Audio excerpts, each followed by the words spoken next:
warahmatullahi wabarakatuh. Kami dari kelompok 10 yang beranggotakan dengan saya Rani Arsidianti dan teman saya Giska Swadina. Nah, di sini kami akan menjelaskan tentang codingan atau pemrograman dari aplikasi pemantauan kesehatan.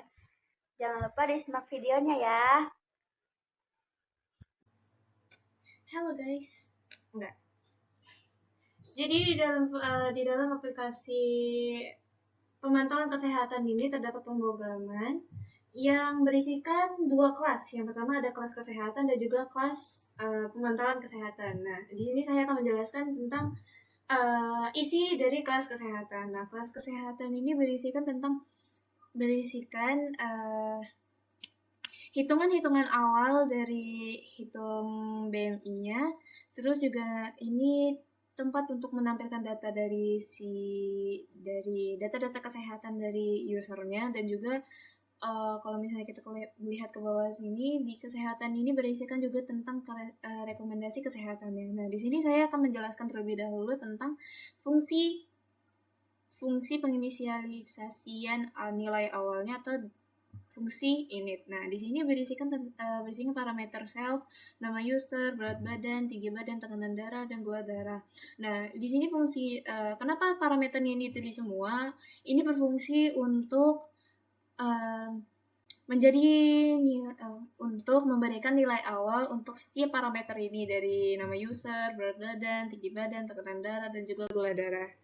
Jadi pas dijalankan nilainya tuh nggak false karena dia punya nilai. Nah, terus di bawah sini, ada self nama user, self berat badan, self tinggi badan, self tekanan darah, self gula darah. Nah, ini tuh self ini menuju ke objek dari si pemrograman ini. Terus juga nama user ini berfungsi untuk tiap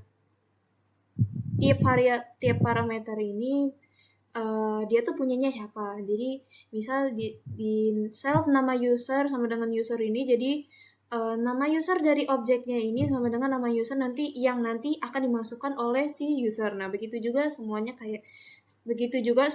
dari self berat badan, tinggi badan, tekanan darah, dan juga gula darah. Terus yang kedua ada fungsi dari tampilkan data dari objek dengan parameter objek.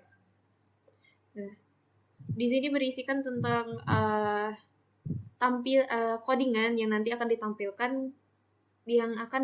ke user. Di sini berisikan tentang nama user, berat badan, tinggi badan, tekanan darah, dan juga gula darah. Nah, untuk nama user di sini, nama usernya itu nanti akan dimasukkan dari data yang di-input oleh user. Begitu juga dengan yang lainnya. Untuk berat badan kita kasih satuan kilogram, tinggi badan kita kasih satuan sentimeter, tekanan darah juga kita kasih satuan milimeter, hekagram, ya, mmHg. Terus gula darah juga kita beri satuan mg per dl. Nah, terus yang ketiga di sini ada fungsi hitung BMI. Nah, hitung BMI ini dia menghitung dari rata-rata berat badan dengan membandingkan dengan nilai umumnya. Jadi hitung BMI ini biasanya dihitung dari perbandingan tinggi badan dibagi dengan berat badannya. Nah, terus di tinggi badan ini, variabel tinggi badan ini diambil dari tinggi badan si objek, terus dibagi 100. Ini fungsi dari dibagi 100 ini karena dia dikonversi dari tinggi badan yang dari cm ke meter. Di sini ada variabel BMI yang hasil dari BMI-nya itu diambil dari pembagian antara berat badan dari objek dengan tinggi badan yang sudah dikonversi ke meter tadi. Nah, tinggi badan yang dikonversi ke meter tadi ini itu dia dikodratkan dulu lalu dibagi dengan berat badan dari objek. Terus di bawahnya ini ada return BMI. Ini maksudnya adalah setelah dia memasukkan tinggi badan, terus juga berat badan, dan untuk setelah itu pas dia sudah selesai nanti BMI-nya itu akan otomatis dihitung. Nah, ini nanti akan fungsinya untuk menampilkan hasil dari BMI-nya ini, hitungan dari BMI-nya. Terus selanjutnya ada fungsi dari status BMI.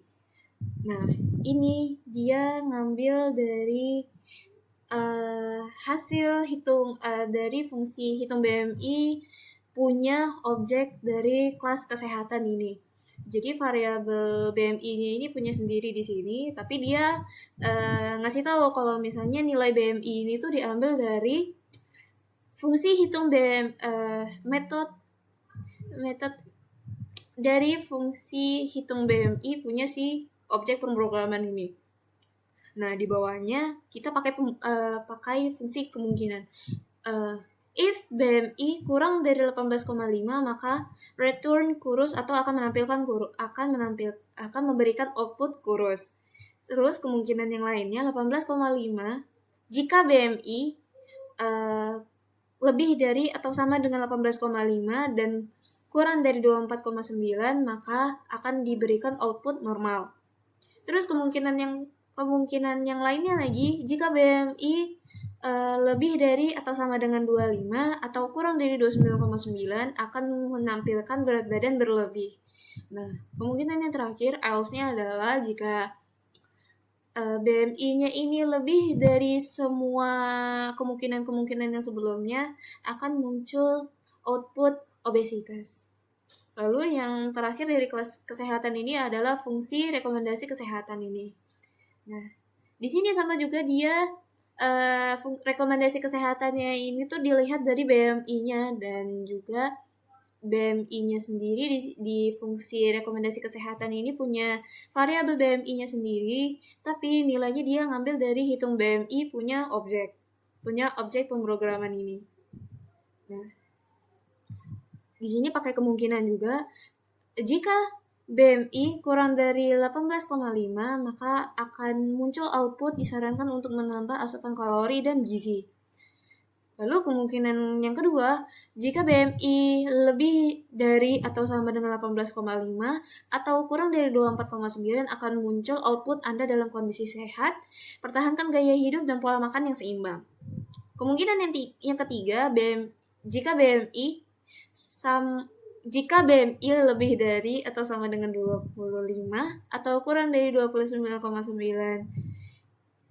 akan muncul output disarankan untuk mengurangi asupan kalori dan memperbanyak aktivitas fisik. Lalu kemungkinan yang lainnya, jika BMI-nya ini lebih dari rata-rata kemungkinan yang sebelumnya, dia akan muncul output disarankan untuk berkonsultasi dengan ahli kesehatan untuk menurunkan berat badan. Jadi, kelas kesehatan ini dia lebih ke fungsi-fungsi awalnya untuk menghitung segala data-data dari user yang masukkan, dan juga untuk fungsi menampilkan dan bagaimana jalan kerjanya. Seperti yang dari tampilkan data, hitung BMI, status BMI, dan juga rekomendasi kesehatan. Selanjutnya akan dijelaskan oleh teman saya. Oke, jadi di sini saya akan melanjutkan penjelasan sebelumnya. Di sini kita buat lagi kelas memantau kesehatan. Nah, di sini tuh kita menginisialisasi dulu data kesehatan yang akan kita buat. Terus ini datanya di sini tuh kita masih kosongkan, kita pakai tanda ini dia tuh biar bisa menyimpan banyak data, karena data kesehatan orang itu kan nggak cuma satu, jadi kalau misalnya kita pakai list, kita tuh nggak bisa nampung data itu yang banyak, tapi kalau misalnya kita pakai ini, kita tuh bisa naruh data yang banyak. Dia ini kayak bilang ke program itu untuk kayak ini tempat untuk nyimpan data. Nah, kemudian setelah itu kita menambahkan data kesehatan. Kita menggunakan fungsi append untuk menambahkan data kesehatan. Misalnya di sini kita tambahkan itu misalnya Giska. Nah, kalau misalnya kita udah menambahkan, maka yang keluar adalah data kesehatan untuk Giska berhasil ditambahkan. Nah, setelah kita menambahkan data kesehatan, kita menampilkan riwayat data. Nah, kalau misalkan jumlah datanya itu belum ada atau datanya itu belum ada, maka yang muncul itu adalah belum ada data kesehatan. Tapi, kalau misalnya datanya itu sudah ada, maka datanya itu akan diperlihatkan satu persatu, serta dia juga akan memperlihatkan perhitungan BMI yang tadi yang kayak tinggi badan, berat badan, dengan dua angka di belakang koma. Dan dia juga akan melihatkan status BMI-nya. Kayak tadi itu ada normal, kurus, gemuk, atau obesitas. Nah, selain itu dia juga akan mengeluarkan rekomendasi kesehatan. Misalnya tadi itu normal itu dia rekomendasinya apa, kurus itu apa, gemuk itu apa, dan obesitas itu apa. Nah, kemudian di sini itu juga ada rata-rata BMI. Nah, jika datanya tadi itu nggak ada, maka dia nggak bisa hitung rata-rata BMI-nya. Nah, tapi kalau misalnya dia ada, dia bisa menghitung rata-rata BMI-nya. Nah, kita pakai sum. Nah, sum ini untuk menghitung data BMI-nya. Jadi, dia itu total BMI dibagi dengan jumlah data kesehatan. Kemudian selanjutnya adalah fungsi untuk menampilkan menu. Jadi di sini kita itu ada tampilan menu.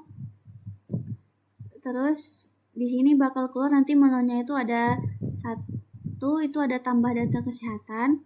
Terus menu yang kedua itu adalah menampilkan riwayat data kesehatan. Yang ketiga adalah tampilkan rata-rata BMI, dan yang keempat adalah keluar. Baik, selanjutnya adalah fungsi utama untuk menjalankan aplikasi. Nah, tadi kan kita sudah ada 4 menu.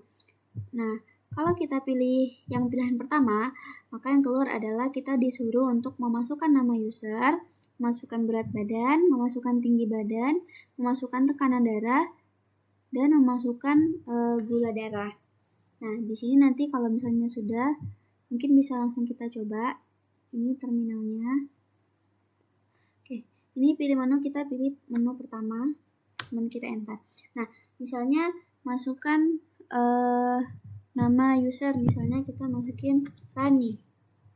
Kemudian berat badan misalnya 40. Kemudian tinggi badan 158. Kemudian tekanan darahnya mungkin kita bisa tulis 90/100.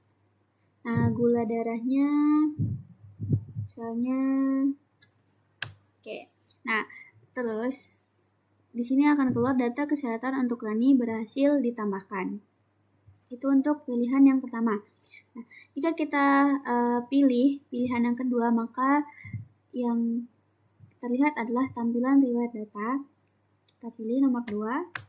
Oke, ini ada data kesehatan yang sudah kita masukin tadi. Nah, jadi BMI-nya itu 16,02, itu dia terbilang kurus. Nah, keluar sudah rekomendasinya, yaitu disarankan untuk menambah asupan kalori dan gizi. Nah, kemudian jika kita pilih pilihan yang ketiga, di sini akan keluar itu rata-rata BMI. Nah, kalau misalnya ada datanya, maka yang rata-rata BMI-nya juga bisa dihitung. Nah, tapi kalau misalnya datanya itu nggak ada, dia yang keluar adalah belum ada data yang dimasukkan. Mungkin kita bisa coba yang nomor 3. Nah, ini ada kelihatan rata-rata BMI untuk Rani tadi adalah 16,02. Kita tadi di sini ada 2F, itu untuk mengambil 2 angka di belakang koma.